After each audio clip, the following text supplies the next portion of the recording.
வருங்கால அரசு அதிகாரிகள் அனைவருக்கும் வணக்கம். நான் உங்கள் பொன்வேல் பாண்டியன். இந்த பதிவில் நம்ம பார்க்க போகிறது யூனிஃபைட் பேமெண்ட் இன்டர்ஃபேஸ் என்று அழைக்கப்படும் யூபிஐ. அந்த யூபிஐ எப்போது ஆரம்பிக்கப்பட்டது, அதோடைய சாதனை என்ன அப்படின்னு சொல்லி பார்க்கலாம். சரிங்களா? இந்த யூபிஐ அப்படிங்கிற அந்த யூனிஃபைட் பேமெண்ட் இன்டர்ஃபேஸ் ஆனது ஏப்ரல் 11, 2016 அன்று இந்திய ரிசர்வ் வங்கியோட வழிகாட்டுதலின்படி national payment corporation of India என்று அழைக்கப்படும் அந்த என்பிசிஐ அமைப்பினால் அறிமுகப்படுத்தப்பட்டது. சரிங்களா? நீங்கள் ஜிபேல இருந்து வேற எந்த ஆப் மூலமாகவும் சரி, நம்ம ஆன்லைன் மூலமாக அந்த மணி வந்து டிரான்சாக்ஷன் பண்ணணும் அப்படின்னா அதுக்கு இந்த யூபிஐ வசதி தான் தேவை. இந்த யூபிஐ 2016 அறிமுகப்படுத்தப்பட்டது.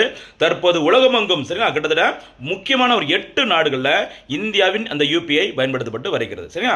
சரி, என்ன சாதனை அப்படின்னு சொல்லி பார்த்தீங்கன்னா 2025, 26 நிதியாண்டில் இந்த யூபிஐ மூலமாக கிட்டத்தட்ட ரூபாய் 230 லட்சம் கோடி ரூபாய் பண பரிவர்த்தனை செய்யப்பட்டுள்ளது. சரிங்களா?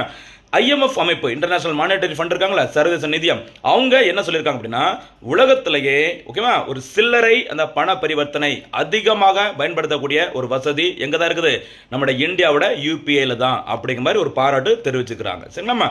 அதே மாதிரி இந்த யூபிஐ மூலமாக சாதாரணமாக பொதுமக்கள் ஒரு நாளைக்கு 1 லட்சம் ரூபாய் வரைக்கும் பண பரிவர்த்தனை செய்ய முடியும். இது கல்வி மருத்துவ நிறுவனங்களாக இருந்தால் 5 லட்சம் வரை இதற்கு அனுமதி வழங்கப்படுகிறது. சரியாமா? சூப்பரான ஒரு தகவல், சூப்பரான ஒரு சாதனை, மறந்துடாதீங்க. ஓகேவா? நம்ம எஃபோர்ட் பிடிச்சிருந்தா லைக் பண்ணுறதுக்கு மறந்துடாதீங்க.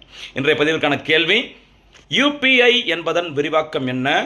அந்த யூபிஐ வசதி இந்தியாவில் எப்போது தொடங்கப்பட்டது?